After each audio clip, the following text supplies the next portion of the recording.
Seguiremos en el día de hoy aportando las correspondientes explicaciones sobre la importancia y trascendencia del gnosticismo.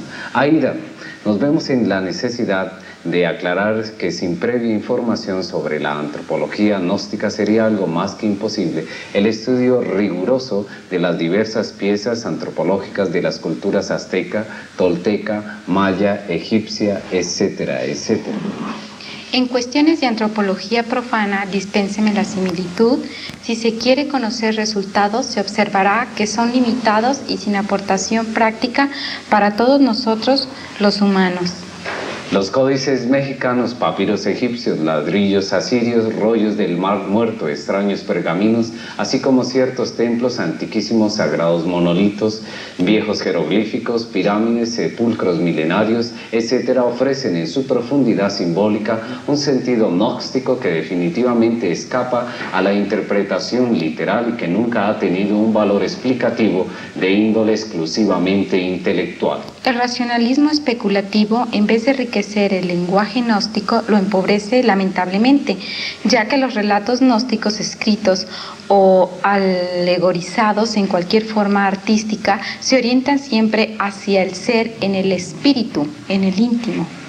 Bien saben los divinos y los humanos que el silencio es la elocuencia de la sabiduría. Por eso los simbolismos gnósticos tienen un fondo esotérico trascendental que en silencio dice mucho.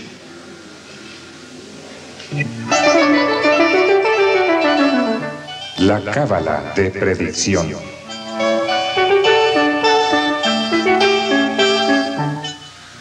Mucho se ha escrito en revistas como Duda, Testimonios de lo Insólito y otras más que circulan en la actualidad, dando una gran variedad de explicaciones y hasta contradictorias afirmaciones sobre el enigma de la esfinge egipcia. Díganos usted, doctor, como conocedor de estas ciencias antropológicas, ¿cuál es el enigma que encierra la esfinge? Interesante pregunta. La esfinge ciertamente simboliza los grandes misterios esotéricos de la antigüedad. Las garras del león representan el fuego, las alas representan el aire, la cabeza de hombre representa el agua, las patas del toro representan la tierra. Antiguamente la esfinge estaba coronada con una corona de 9 puntas para simbolizar la novena esfera, es decir, los misterios del sexo. En el fondo, la esfinge representa a los mismísimos misterios del sexo. Indubitablemente, la esfinge fue traída del Atlántico. Se le usó en la Universidad de Acaldana. Estuvo en el sur del África, que antiguamente se llamaba Grabonce, y posteriormente se le estableció definitivamente en Egipto. El Colegio de la Esfinge se dedica a los misterios esotéricos de la naturaleza y del cosmos. Por eso es grandioso el Colegio de la Esfinge. Nostradamus se dice que estudió en el Colegio de la Esfinge. Todos los sabios de la antigüedad conocieron tal colegio. La Esfinge representa los poderes elementales de la naturaleza. Se nos ha dicho con gran acierto que la contraparte sutil o espiritual de esa esfinge que vemos allá en el Egipto es un deituso muy especial que en sí mismo contiene los secretos de la vida y de la muerte. Bajo la esfinge existe un templo secreto en el que están los 22 arcanos del tarot. La puerta de entrada, muy raros son los que la conocen. Bien vale la pena que estudiemos siempre los misterios de la esfinge. Ella permanece allá en el desierto, aguardando ser descifrada. En el fondo, la esfinge es el hombre mismo. Y esto es bastante interesante de por sí. La esfinge viene a indicarnos el sendero secreto que va a conducirnos inevitablemente hasta la liberación final. Develar el misterio de la esfinge, él lo indica, mas cuán pocos son los que develan tal misterio. Quien llegue a descubrir todos los misterios de la Esfinge se vuelve un sabio. Doctor, es cierto que los egipcios eran descendientes de los atlantes y que de ellos aprendieron los misterios como la cábala, etcétera, y que cuando vino el hundimiento, o sea, el diluvio, ellos transportaron la Esfinge a Egipto. Si eso sucedió, ¿cómo lo pudieron haber hecho? No, ciertamente, y en nombre de la verdad, tenemos que decir que la Esfinge viene del Atlántico. La sociedad de Acaldana era una sociedad de sabios. Tenía siempre frente a su edificio la Esfinge. Después de la sumersión del continente Atlante, entre las embravecidas olas del océano que lleva su nombre, la Esfinge fue llevada al sur del África, que entonces, repito, se llamaba continente de Grabontzi, y posteriormente se le colocó en Egipto. Pero debemos afirmar con gran énfasis que también existen en Egipto muchas esfinges. Recordemos nosotros la calle de esfinges que hace poco se descubrió. Frente a cada esfinge blanca se halló una esfinge negra.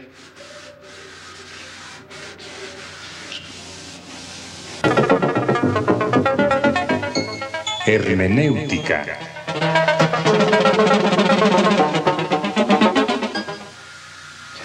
Doctor, ya que usted es el fundador y director de la Asociación Gnóstica de Estudios Antropológicos y Culturales, ¿qué nos puede decir acerca de Tlaloc y Tlaloca, fundadores de Tenochtitlan? Ciertamente nosotros los mexicanos tenemos aquí en nuestro país verdaderos portentos de sabiduría antigua. Indudablemente, Tlaloc, el dios de la lluvia, es un deiduso que ciertamente existe, pero su verificación solo puede ser realizada por sujetos que hayan desarrollado los centros superiores del ser, es decir, la clarividencia, la intuición, la clariaudiencia, etc. Tlaloc, para los esoteristas, viven normalmente en el mundo de las causas naturales. El Tlalocan es precisamente un paraíso molecular, existente en la quinta coordenada. Los antiguos bien sabían de tal paraíso. En el Tlalocan están las criaturas de las aguas, que obedecen a Tlaloc. Quiero referirme a los elementales de las aguas, citados por Felipe Teofastro, Bombastro de Ongein, Aureola Paracelso. Así pues, que todos esos deitusos de nuestro país tienen existencia real. En el fondo vienen a simbolizar exactamente lo mismo que las deidades cristianas. Recordemos que en el cristianismo tenemos ángeles, arcángeles, serafines, etcétera, etcétera, etcétera. Así también nuestros antepasados tenían sus cortes angélicas. Incuestionablemente todos los deitusos de nuestros antepasados eran ángeles, son los mismos ángeles del cristianismo. Bien vale la pena que reflexionemos en todo eso. En cuanto a otros personajes, hay que reflexionar un poco. Quetzalcóatl, por ejemplo, es Cristo mexicano, un hombre que encarnó en sí mismo el verbo, la palabra, una viva representación del Dios interior profundo. Se nos habla también de la gran Tenochtitlán. Indubitablemente que Huitzilopochtli fue el fundador, el esotérico de la gran Tenochtitlán. Huitzilopochtli es como un arcángel para los antiguos. Y en cuanto a nosotros, los miembros de la Asociación Gnóstica de Estudios Antropológicos y Culturales, le seguimos en el fondo recordando con gran amor. Es decir, le rendimos culto en nuestro corazón.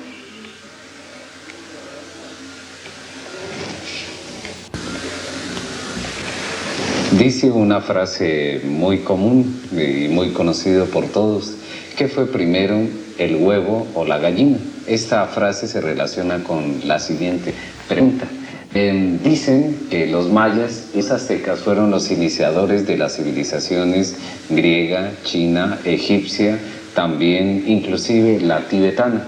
Si es este el caso, ¿es una realidad o es el caso contrario, que estas civilizaciones vinieron a formar las nuestras? Bueno, está interesante la pregunta. Para mi modo de ver y de entender, los mayas tienen su raíz en el continente sumergido Atlante, enorme continente que otrora existiera en el océano que lleva su nombre. Los mayas entonces tuvieron una poderosa cultura. Antes de la sumersión de ese viejo continente, acaecida con el famoso diluvio universal, citado en tantas escrituras religiosas, los mayas emigraron, ya hacia el Tíbet, ya hacia la India, ya hacia el Egipto, ya hacia Guatemala y Centroamérica, o Yucatán, etc. Así pues, los mayas fueron grandes civilizadores. No está de más recordar que algunas pirámides que actualmente existen en Egipto son de origen maya. Tampoco está de más recordar que aquellas palabras solemnes que el gran Kabir Jesús, el Cristo, pronunciara en el Gólgota, Elí, Elí, lama sabachthani, son mayas, traducidas exactamente al español por cualquier indito maya. Quieren decir: me oculto en la prealba de tu presencia. Jesús el gran Kabir aprendió el maya en el Tíbet. No debemos olvidar jamás que el naga maya tibetano tiene el mismo alfabeto. En el Tíbet se conoce el maya como el naga. Así que los mayas fueron siempre los grandes civilizadores y su origen es Atlante. Poseen una sapiencia única. Hoy por hoy la sabiduría de los mayas se encuentra en secreto. Se cultiva en el silencio de la noche. En un futuro, tal sabiduría será entregada a la humanidad. Indubitablemente, el continente Atlante tuvo poderosa civilización. Los mayas representan en el fondo a ese gran continente. La sapiencia de los mayas se ocultó entre los monasterios tibetanos o en las pirámides de Egipto o de Yucatán. Muy pocos son los seres humanos que han podido conocer tal sapiencia. Los mayas conocían la energía atómica, etcétera, etcétera, etcétera.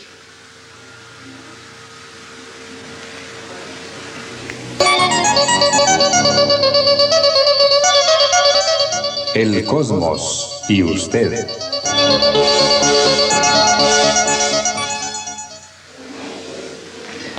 El mundo, desde el punto de vista de la física, se envuelve fundamentalmente bajo la ley del 3, es decir, la fuerza negativa, la fuerza neutra y la fuerza positiva.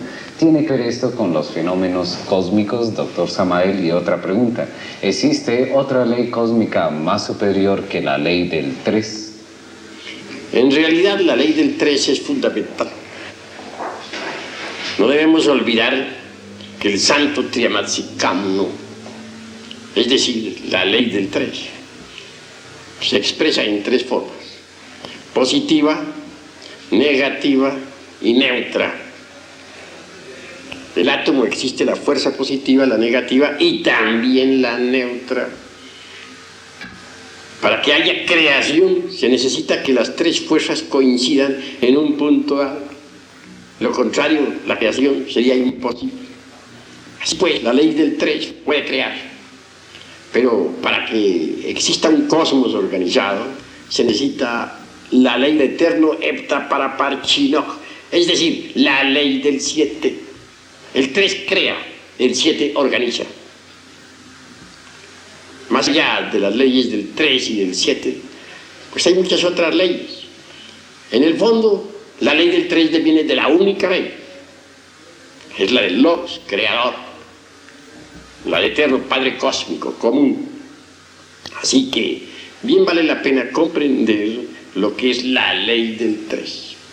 Las gentes subestiman mucho la tercera ley, el santo conciliar, por la fuerza neutra.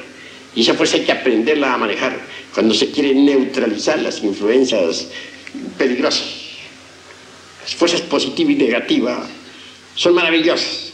Ellas se unen para crear, pero la tercera ley las concilia y entonces se realiza la creación. El hombre representa la fuerza positiva, la mujer la fuerza negativa. La tercera fuerza, la del Espíritu Santo, concilia a las dos y entonces se realiza una creación. Pero todo tiene que desenvolverse dentro de la ley del 7. Es decir, el 3 crea, el 7 organiza. Indubitablemente, la humanidad está muy lejos de saber cuál es el modus operandi de la ley fundamental 3. En todo caso, el Padre es el 1, el Hijo 2, el Espíritu Santo el 3. Son, como dicen las Sagradas Escrituras, 3 personas distintas y un solo Dios verdadero. Dios, en el fondo, la única ley, pero para expresarse necesita derivarse en 3 aspectos que son creadores. El Santo Triamasicam indubitablemente jamás queda embotellado en los mundos, nunca. Empero puede crear y siempre crea. Conocemos perfectamente algunas de estas cosas. Me imagino que igual le sucede a los televidentes.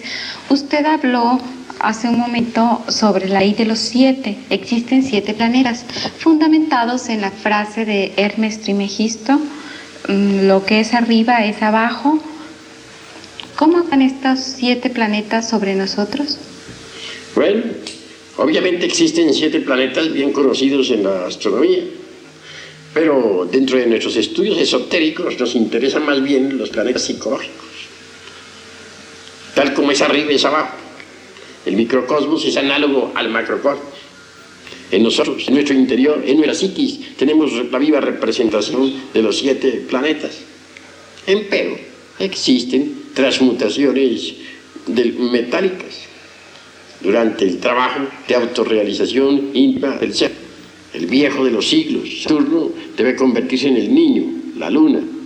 El Júpiter tonante que llevamos dentro debe transformarse realmente en el Mercurio de los sabios, en la inteligencia, en la sapiencia. En cuanto al guerrero belicoso, Marte, debe convertirse en nosotros en el Venus del amor. En el fondo, en el centro, queda siempre el Sol, como dador de toda vida. Así pues, dentro de nosotros deben verificarse ciertas transmutaciones metálicas importantes en la alquimia.